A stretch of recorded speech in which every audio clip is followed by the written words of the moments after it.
Selamat siang bagi saudara-saudara semuanya yang bisa mendengar mengenai kelanjutan untuk tabernakel atau ya kemah sembahyang orang-orang Yahudi ya di masa lalu, di masa pada waktu mereka ya berjalan di padang pasir atau di padang belantara selama 40 tahun ya mereka beribadah di dalam kemah suci ini ya, atau disebut tabernakel di sini ya. Ini terbuka, ini kita sudah belajar ya, dari pintu gerbang ya, kita belajar sudah pintu gerbang percaya Tuhan Yesus. Nah, kemudian kita dimeteraikan oleh Roh Kudus sesuai dengan Efesus, dan Roh Kudus akan memimpin kita ya kepada pertobatan, yaitu mesbah korban bakaran di sini. Ya, pertobatan, dan Roh Kudus terus memimpin kita ya di kolam di sini tempat penyucian adalah baptisan. Ya, dan Roh Kudus tetap akan memimpin kita ya untuk terus maju. Berarti kerohanian orang-orang Kristen itu dasarnya ya di sini. Dasar di sini ya. Ya, apakah kita itu ya sungguh-sungguh ya sudah percaya kepada Tuhan Yesus, menerima Tuhan Yesus menjadi juru selamat kita, dan pada saat itu kita dimeteraikan oleh Roh Kudus. Jadi kita harus bertobat dan dibaptis, dan di sini masuk dalam menerima karunia Roh Kudus. Pintu kemah di sini ya, pintu yang kedua. Menerima karunia Roh Kudus untuk pelayanan. Jadi ada 5 jabatan di situ ya. Ya kita ini saya mengulangi sebentar. Ya ada rasul, ada nabi, ada pendeta, ada guru Injil, ada pengajar. Ya, pengajar. Jadi 5 jabatan ini untuk masuk dalam pelayanan di sini. Ya. Nah, kita sudah melihat meja roti waktu kita masuk di sini, meja roti. Nah, kita sudah ya menjelaskan secara garis besar mengenai kaki dian. Kita sudah melihat mengenai mesbah dupa. Nah, kita juga sudah melihat di sini. Lalu ya di dalam suatu pengertian rohani di sini yang 3 alat ini adalah melambangkan iman. Ya. Ini melambangkan kasih. Ini melambangkan harap. Jadi iman, kasih, dan pengharapan. Nah, lalu kalau kita melihat di dalam perjanjian baru sesuai dengan Alkitab mengatakan ya Korintus ya, iman, kasih, pengharapan, yang terpenting adalah ini pengharapan. Yang terpenting ya. Nah, pada waktu Tuhan Yesus, kalau kita membaca di dalam Injil Matius pasal yang ke-17, waktu Tuhan Yesus naik di atas bukit mengalami suatu perubahan hidup. Akhirnya mukanya bercahaya, lalu ada Elia dan Musa datang untuk melayani dia, dan murid-murid ya kita melihat bahwa ya langsung pingsan ya. Lalu murid daripada Tuhan Yesus itu adalah 12 yang dibawa oleh Yesus ke atas gunung. Itu tidak semuanya. Jadi hanya 3 orang yang dia bawa. Yang dibawa itu adalah Yakub, Yohanes, dan Petrus. Ya, 3 orang. 9 murid tinggal di kaki gunung. Nah, kita melihat ya. Lalu ketiga murid ini yaitu melambangkan iman, ya kasih dan harap. Yakobus itu adalah melambangkan iman. Karena di dalam suratan Yakobus itu banyak menyatakan ya iman dan perbuatan. Dan kalau kita melihat di dalam ini adalah ya Yohanes. Ya, Yohanes mewakili Yohanes. Yohanes itu banyak menuliskan mengenai ya tentang kasih. Ya, khususnya Yohanes pasal 3 ayat 16. Ya, demikianlah Allah mengasihi isi dunia gitu ya. Jadi banyak ya tentang kasih. Makanya Yohanes itu adalah melambangkan kasih. Dan kalau kita melihat di sini adalah Petrus, ya, melambangkan, karena di dalam suratan Petrus banyak tentang pengharapan. Ya, sampai-sampai dia ya, ada menuliskan mengenai untuk akhir zaman. Dan itu adalah masa-masa yang akan datang dan suasana daripada akhir zaman. Nah, kita melihat bahwa ketiga murid ini adalah melambangkan ya iman, kasih, dan harap. Dan ya kita melihat ketiga ini adalah penting untuk dimiliki oleh orang-orang Kristen. Nah, orang Kristen itu harus mempunyai ya iman. Orang Kristen harus mempunyai kasih, saling mengasihi satu dengan yang lain, ya. Lalu kita melihat ini adalah ya doa, ya pengharapan. Ya, doa kita adalah pengharapan. Ya, ini adalah kita melihat bahwa perjamuan kudus adalah Yesus sebagai roti, dan kita melihat ini adalah kesaksian. Ini adalah penyembahan dan doa.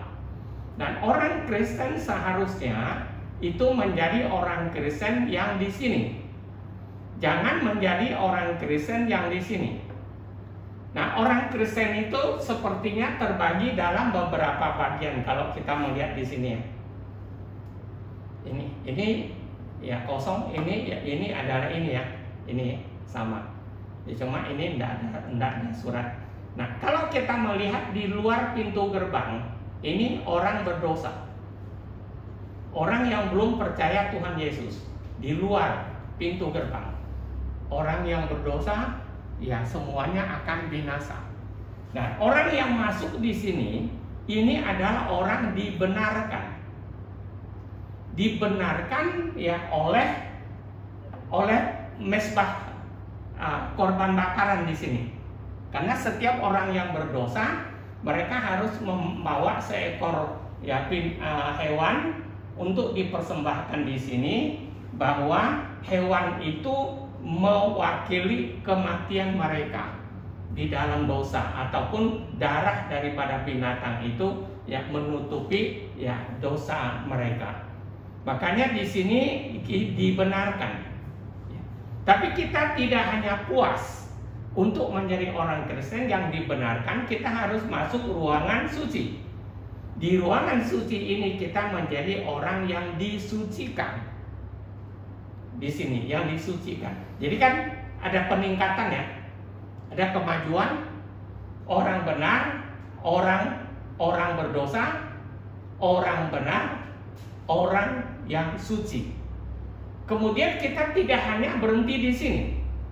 Nah, orang Kristen harus berusaha untuk menembus tirai ini, untuk masuk di ruangan Maha Kudus, supaya orang Kristen itu di sini yaitu menjadi orang yang sempurna di sini, sesuai dengan suratan Rasul Paulus.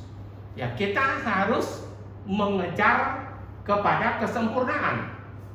Nah, Rasul Paulus mengatakan, walaupun saya belum mendapatkan kesempurnaan itu, tetapi saya berusaha untuk mengejar mendapatkan kesempurnaan.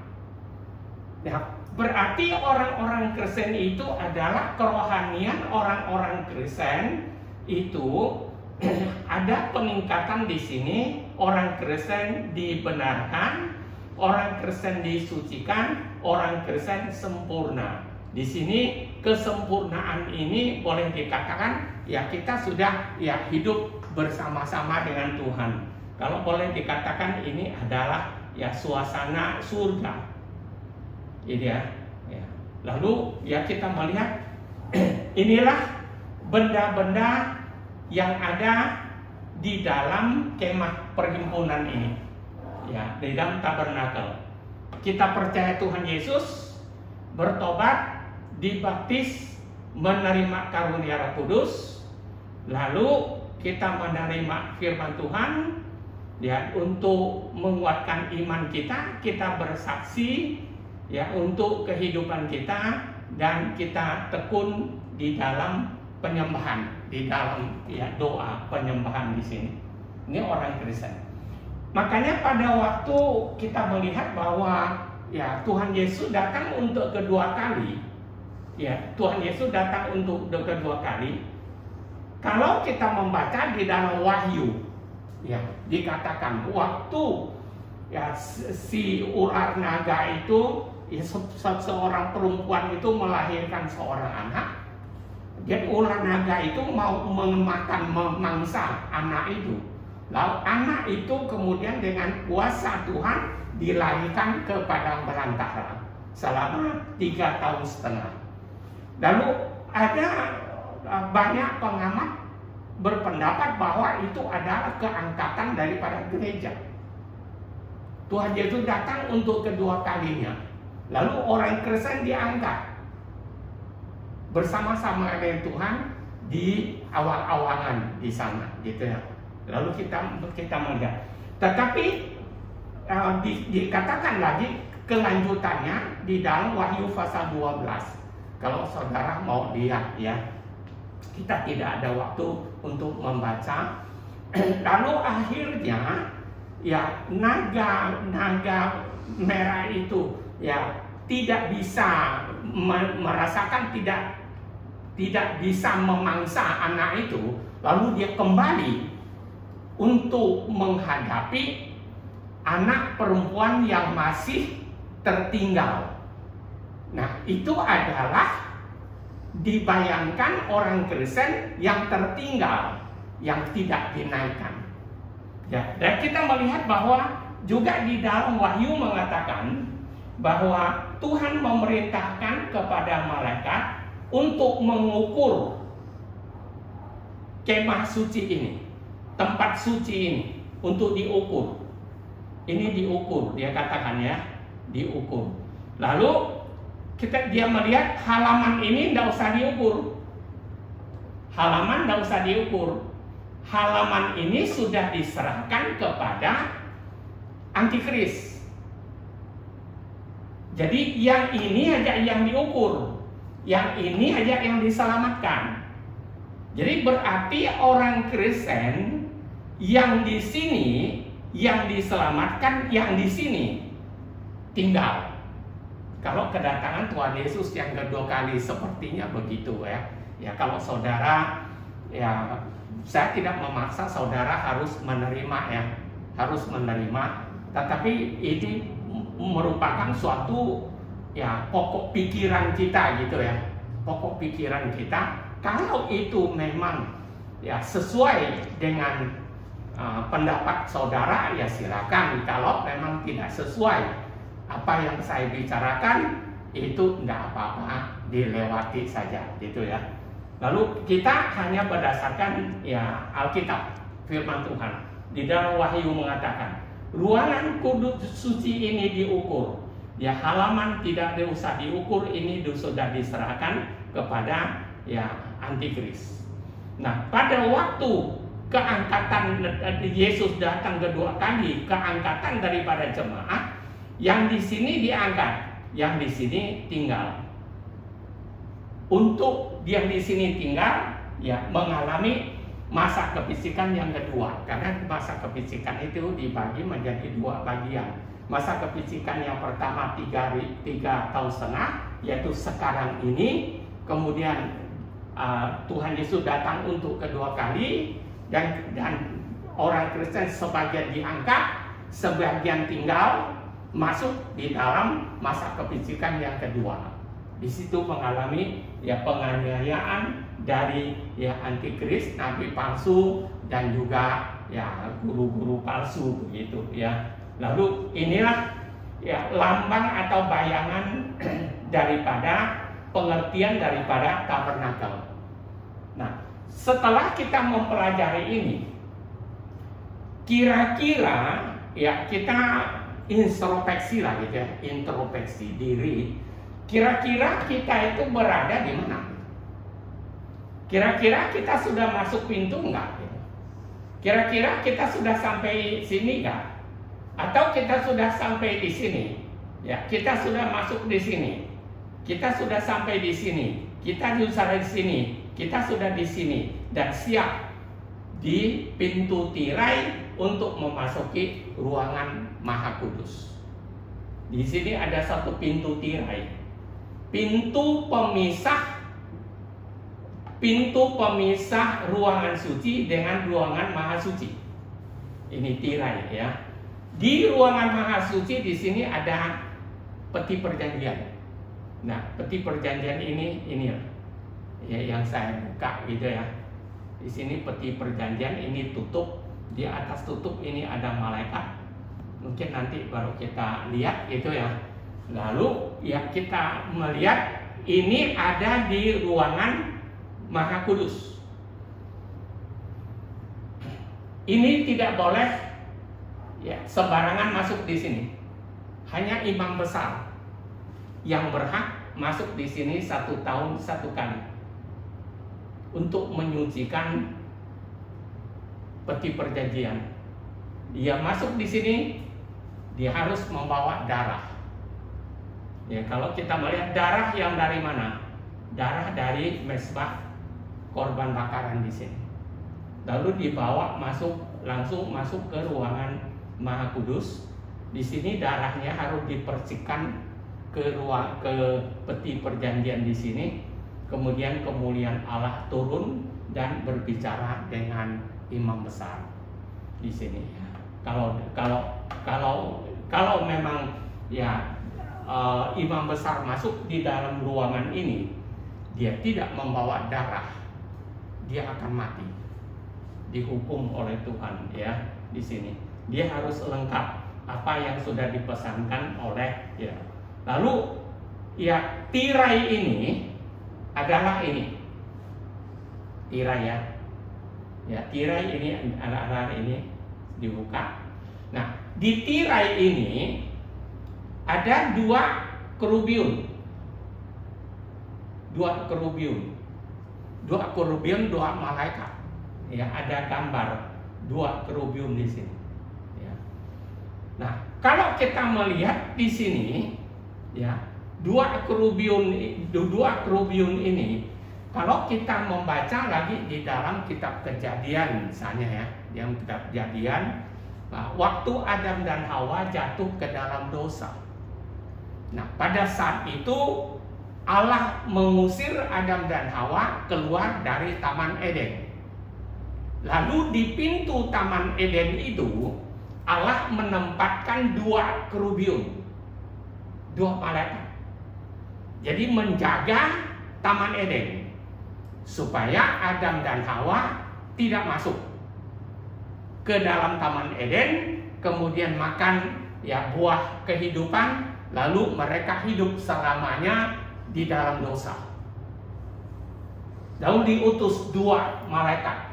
Nah, kalau boleh kita katakan bahwa tirai ini melambangkan pintu dari Taman Eden. Kalau boleh ya, karena ada persamaan gitu ya, ada persamaan. Nah, pada waktu kalau kita membaca di dalam Injil, Yesus pada waktu dia ya disalibkan ya di dalam kitab di dalam Injil Matius ya. Kalau kita membaca ya di dalam Injil Matius, nah pasal yang ke-27, pasal 27 ayat yang ke-50 dan 51. Yesus berseru pula dengan suara nyaring, lalu menyerahkan nyawanya. Dan lihatlah, tabir bait suci terbelah dua dari atas sampai ke bawah, dan terjadi gempa bumi. Lalu kita melihat pada waktu Tuhan Yesus mati di atas kayu salib, tirai ini terbelah menjadi dua. Dikatakannya tirai di dalam bait Allah itu terbelah menjadi dua. Sebenarnya kita juga heran ya, kenapa sih salib dengan ini kok ada hubungan gitu? Kehidupan daripada Tuhan Yesus di atas kayu salib, kematiannya pada waktu dia menyerahkan nyawanya, pada waktu dia mati dia menyerahkan nyawanya, lalu ini terbelah menjadi dua. Mereka juga kaget, juga heran ya. Lalu kalau kita melihat karena ini kan tidak boleh sembarangan orang masuk. Ini harus imam besar yang boleh masuk. Imam-imam tidak boleh masuk. Imam besar sendiri yang boleh masuk. Nah, lalu kita melihat bahwa dia masuk harus membawa darah. Lalu kalau kita melihat bahwa kematian Tuhan Yesus dengan tirai ini terbelah menjadi dua, berarti sudah tidak ada penyekat lagi. Tidak ada penyekat. Nah, kalau kita melihat bahwa masih ada tirai, di sini tidak bisa nampak di dalam karena ada penyekat. Ya. Lalu sekarang penyekat ini sudah terbelah menjadi dua. Lalu dari sini sudah bebas untuk melihat di sini. Ada apa di sini, ya? Lalu mungkin dari sini juga sudah bebas masuk ke ruangan Maha Kudus. Jadi tidak ada penyekat lagi antara manusia dengan Allah, seperti dia begitu. Nah, kalau kita melihat bahwa kenapa ini bisa terbelah, lalu kematian daripada Tuhan Yesus itu sudah membuka kembali pintu Taman Eden, sepertinya begitu. Karena di sini ada malaikat. Lalu malaikat ini sudah tidak ada kuasa di situ ya, sudah tidak lagi menguasai, menghalangi, dan tidak ada halangan lagi. Jadi orang bisa keluar masuk di situ, bisa masuk. Ya, tetapi orang yang masuk di sini pasti dia harus melalui sini. Harus melalui sini, iman dan lain sebagainya. Lalu di sini sepertinya melambangkan kematian Tuhan Yesus itu adalah membawa kita yang percaya ke surga, kepada Allah. Jadi kematian Tuhan Yesus itu menyelamatkan orang-orang yang berdosa. Sehingga orang-orang yang berdosa melalui kematian Tuhan Yesus, melalui Yesus, orang bisa sampai kepada Bapa. Itu juga sesuai dengan perkataan Tuhan Yesus. Aku adalah jalan. Lalu kita melihat bahwa barang siapa yang melalui aku, dia bisa sampai kepada Bapa. Pada waktu dia masih hidup, dia ngomong dengan murid-muridnya, dan murid-muridnya juga tidak tahu apa sih arti daripada Tuhan Yesus mengatakan aku adalah jalan. Lalu akhirnya ada murid yang bertanya, kami tidak tahu jalan itu, gitu kan? Tapi Tuhan Yesus kan mengatakan dirinya sendiri yang sudah membuka jalan Taman Eden, membuka jalan untuk keselamatan. Lalu di dalam Taman Eden ini ada apa? Ada pohon kehidupan. Ada pohon kehidupan di situ, ada buah-buah pohon kehidupan. Makanya orang yang percaya kepada Tuhan Yesus mati masuk surga. Dan di dalam surga itu ada kehidupan yang kekal, tidak akan mati. Kita nggak perlu lagi makan nasi, makan sayur, makan vitamin, makan apa, dan lain sebagainya gitu ya. Lalu kita bisa hidup selama-lamanya bersama-sama dengan Tuhan. Karena kematian Tuhan Yesus itu sudah menyelamatkan kita.